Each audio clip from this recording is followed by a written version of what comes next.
एक गर्ल की life and एक बॉय की लाइफ दोनों में बहुत जबरदस्त डिफरेंस है। और ये समझ जाएंगे तो आप में से कई लोग रिलेशनशिप के हजारों प्रॉब्लम्स को ठीक कर पाएंगे। और ये ऐसा ही है।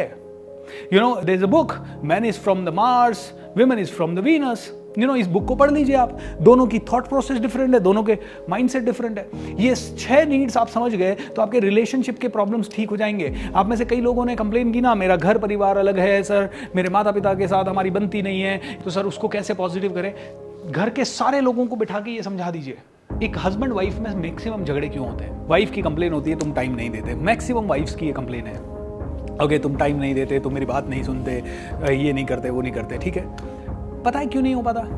तो एक लड़की मेरे पास आई और उस लड़की ने मुझे कहा कि सर शादी के पहले ही बहुत टाइम देता था। शादी के पहले हम लोग ना हर हफ्ते घूमने जाते थे, चॉकलेट वगैरह खाते थे, दिन में 2-2, 3-3, 4-4 घंटे बात होती थी। सुबह से लेकर रात तक हम पता नहीं कितनी बार एक दूसरे को फ़ोन करते थे, टेक्स्ट एक्सचेंज करते थे। लेकिन सर अभी शादी हो गई है, अब ये टाइम ही नहीं देता है। अब मुझे समझ ही नहीं आ रहा कि मैंने सेम आदमी से शादी की है क्या, मैं क्या करूं सर, मेरे को समझ नहीं आ रहा। तो मैंने उसको एक ही चीज़ समझाई। मैंने कहा देख, ये जो लड़का है जो तेरी जिंदगी में आया है, इसकी सबसे बड़ी नीड है ये सर्टेनिटी की नीड या सिक्योरिटी की नीड। ठीक है, अब इसको जब शादी करनी थी तो ये श्योर होना चाहता था, इसको श्योरिटी की भी नीड बोल सकते हैं। ये श्योर होना चाहता था कि तेरे से इसकी शादी हो। तो तेरे से शादी हो, इसके लिए, इस श्योरिटी को पाने के लिए इसने तुझे टाइम दिया, इसने तुझे चॉकलेट दी, इसने तुझे फ्लावर्स दिए, बुके दिया, सब कुछ दिया। क्योंकि what he wanted, crude language में बोलूं तो वो चाहता था कि आपके साथ उसकी शादी हो जाए, यानी मछली जाल में फंस जाए। अब प्रॉब्लम ये है, मछली जाल में फंस गई है। अब प्रॉब्लम क्या है, अब उसको क्या लगता है, मतलब मजाक कर रहा हूं, लेकिन अब आप इसकी जिंदगी में आ गए तो इसकी सिक्योरिटी, ये वाली श्योरिटी कंप्लीट हो गई।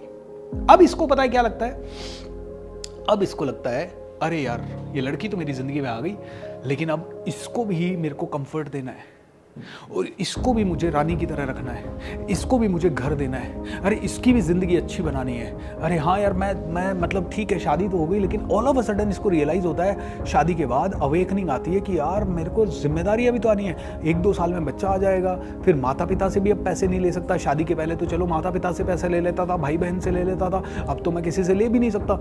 ऑल ऑफ अ सडन इसको एक रियलाइजेशन सा होता है, इसको लगता है शादी के बाद कि अरे मेरी सिक्योरिटी तो है ही नहीं, अरे मैं तो 30-40-50 हज़ार रुपए कमा रहा हूँ, उस 40-50 हज़ार रुपए में इसको भी, मेरे को जिंदगी भर के लिए इसको भी नेक्स्ट लेवल की लाइफ देनी है, मेरे बच्चे को भी देनी है, हमारा घर भी अच्छा होना चाहिए। अब तो रिश्तेदार भी आने लगे हैं, अभी से पहले तो इसके पास बैचलर कौन आते थे, इसके दोस्त। अब ऑल ऑफ अ सडन सास ससुर आने की बात कर रहे हैं, ऑल ऑफ अ सडन साला साली आने की बात कर रहे हैं, अब बहुत सारे लोग आने की बात कर रहे हैं। इसको कोई बुला रहा है, ये कहता है यार मेरी तो सिक्योरिटी नहीं है, अब मैं क्या करूँ। ओ माई गॉड, इसको ऑल ऑफ अ सडन लगता है, इस लड़के को, कि मुझे सिक्योरिटी चाहिए तो मुझे चाहिए मनी। ठीक है, मुझे सिक्योरिटी चाहिए, ये पहले से भी है, ये हम सबकी जीन्स में भी है। हम सब मिडिल क्लास फैमिली से आए तो हम सबको पता है कि अब दूसरी सिक्योरिटी, पहली सिक्योरिटी क्या, उस समय इसको लगता था शादी इज द सिक्योरिटी। हाँ, शादी इज द सिक्योरिटी, लेकिन अब उसको ऑल ऑफ अ सडन क्या लगता है, मनी इज द सिक्योरिटी। तो अब ये लड़का सुबह 9 बजे उठता है या 8 बजे उठता है, वहां से इसके माइंड में चालू होता है सिक्योरिटी, सिक्योरिटी मतलब नेक्स्ट सिक्योरिटी क्या, money money money money money money money money money money. और नेक्स्ट सिक्योरिटी जब मनी है तो वो मनी के लिए सुबह जाता है, और दिन में तुम कॉल भी करती हो तो उसको लगता है ये वाली सिक्योरिटी तो आ चुकी है, अब इस पे क्यों ध्यान देना है, मनी वाली सिक्योरिटी पे ध्यान देना है। अरे मनी कमाना है यार। ये लड़की क्यों समझती नहीं है कि मैं हम दोनों के लिए काम कर रहा हूं। ये लड़की समझती क्यों नहीं है कि मुझे बड़ा, हम दोनों के सपने हैं कि बड़ा घर आए। लड़की कहती है यार मुझे इसका टाइम चाहिए।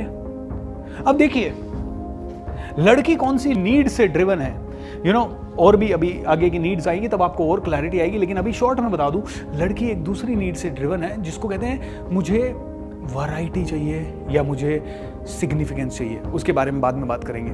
लड़की को चाहिए अटेंशन, राइट, या वैरायटी, लेकिन लड़का अभी लड़के के ऊपर एकदम से बोझ आ गया है। सुनिए, एक गर्ल की लाइफ एंड एक बॉय की लाइफ दोनों में बहुत जबरदस्त डिफरेंस है। और ये समझ जाएंगे तो आप में से कई लोग रिलेशनशिप के हजारों प्रॉब्लम्स को ठीक कर पाएंगे। और ये ऐसा ही है। There is a book, man is from the Mars, women is from the Venus. इस बुक को पढ़ लीजिए आप। दोनों की थॉट प्रोसेस डिफरेंट है, दोनों के माइंडसेट डिफरेंट है। ये 6 नीड्स आप समझ गए तो आपके रिलेशनशिप के प्रॉब्लम्स ठीक हो जाएंगे। आप में से कई लोगों ने कंप्लेन की ना, मेरा घर परिवार अलग है सर, मेरे माता पिता के साथ हमारी बनती नहीं है, या आपने कईयों ने कंप्लेन की घर में ही नेगेटिव एनर्जी है, तो सर उसको कैसे पॉजिटिव करें। घर के सारे लोगों को बिठा के ये समझा दीजिए, और नहीं तो मेरे सामने ले आइए, मैं समझा दूंगा। आप में से हर एक आदमी को समझना पड़ेगा ये, this is the very very important thing guys. तो एक लड़की के लिए क्या है, ये इसके लड़की के माइंड में एक थॉट है, मैं पूरा घर छोड़ के आई हूं, और किसके लिए छोड़ के आई हूं, इस आदमी के लिए, मान लेते हैं इसका नाम है एक्स। अब ये एक्स जो है, ये एक्स यानी ये बॉय, इसका प्रॉब्लम क्या है, ये कहता है कि हाँ ये लड़की मेरे लिए घर छोड़ के आई है, मान लेते हैं लड़की का नाम है वाई, तो मुझे इसको तो टाइम देना है, और मुझे मेरी वाइफ को कैसे रखना, अच्छा रखना है। कौन चाहता है कि उसकी वाइफ एवरेज रहे, हर बंदा चाहता है कि उसकी वाइफ बहुत अच्छी रहे, हर लड़की चाहती है कि उसका हस्बैंड भी बहुत अच्छा रहे, ठीक है। तो ये लड़की इस हस्बैंड के लिए खाना बनाती है, घर बनाती है, घर सजाती है, सब कुछ करती है, सेक्रीफाइस करती है, बर्तन धोती है, कपड़े धोती है, जो शायद ये लड़का कभी नहीं कर पाएगा, ओके। क्योंकि इसको भी सुरक्षा चाहिए, इसको भी चाहिए कि मेरा पति खुश रहे, इसको भी चाहिए, क्योंकि इसकी सुरक्षा मतलब पति की खुशी, तो ये बेचारी सब कुछ करती है। बट प्रॉब्लम क्या हो जाता है, इसको क्या लगता है कि यार ठीक है, लेकिन ये लड़की प्रैक्टिकल नहीं है, ये इसको समझना पड़ेगा कि ये जो जितनी भी खुशियां मुझे इसको देनी है, घर देना है, घर की EMI देनी है, गाड़ी देनी है, घुमाना है, फिराना है, गहने लाने हैं, साड़ी लानी है, बच्चे को पैदा करना है, बच्चे को स्कूल भेजना है, ये सारी खुशियां खरीदी जाएगी किससे, मनी से। तो मुझे इसके साथ तो जस्टिस करना ही है, लेकिन मुझे प्लान करना है आगे बेबी के लिए, मुझे आगे अपने माता पिता के लिए भी कुछ करना है, तो माता पिता के लिए भी मुझे कुछ करना है। और माता पिता को बचपन से हमने देखा है कि भाई बहुत प्रॉब्लम्स में रहे, तो माता पिता की भी नीड्स पूरी करनी है। इसको लगता है यार हम समाज में उठते बैठते हैं, तो समाज के हिसाब से भी कुछ करना है। कल को सास ससुर घर पे आएंगे या कोई और आएगा, तो उनके हिसाब से भी घर थोड़ा अच्छा होना चाहिए, घर थोड़ा ठीक ठाक होना चाहिए।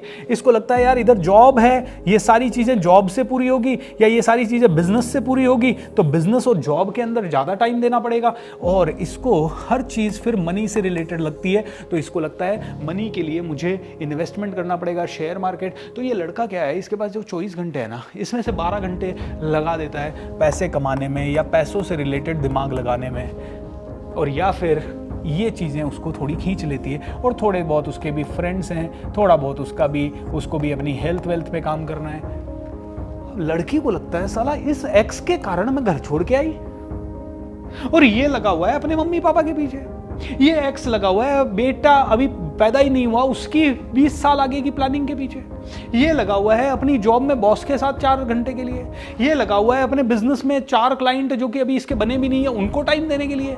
मैं क्या फालतू हूँ जो इसके कपड़े धो रही हूँ, मैं जो फालतू हूँ जो इसके बर्तन साफ कर रही हूँ, इसके लिए खाना बना रही हूँ, इसके झाड़ू पोछा कर रही हूँ, मैं इसका बिस्तर ठीक कर रही हूँ, इसके बीमार है तो इसके लिए खाना, ये 5 लोगों को घर लेके आ जाता है तो उनके लिए चाय कॉफी, मैं क्या नौकरियां नहीं हूँ। अब यहाँ पे ईगो इशू आ गया। तो होता क्या है, अब थोड़े टाइम बाद इस लड़की के मान लो एक बेबी भी हो गया।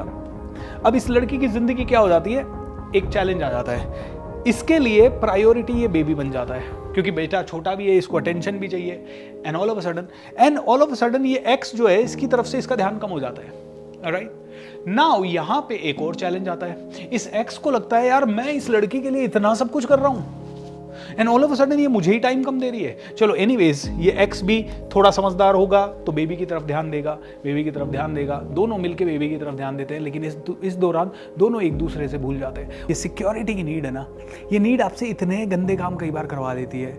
ये जो झगड़े होते हैं ना घर भर परिवार में प्रॉपर्टी के लिए, ये सिक्योरिटी की नीड के लिए है। और मेरे पास तो सिक्योरिटी नहीं बचेगी, वो बड़े भाई के पास जल्दी ज़्यादा चली गई, उससे लेना है, हमें छीनना है, फिर कोर्ट कचहरियाँ हो जाती है भाई बहनों में, क्योंकि उनको लगता है सिक्योरिटी जा रही है मेरी।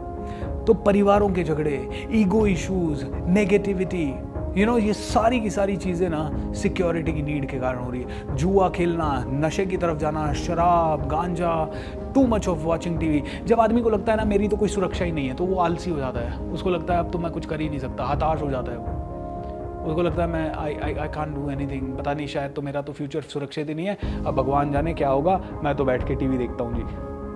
और फिर वो कब आदत पड़ जाती है और वो कब आदत उनको बेकार कर देती है, पता ही नहीं होता है।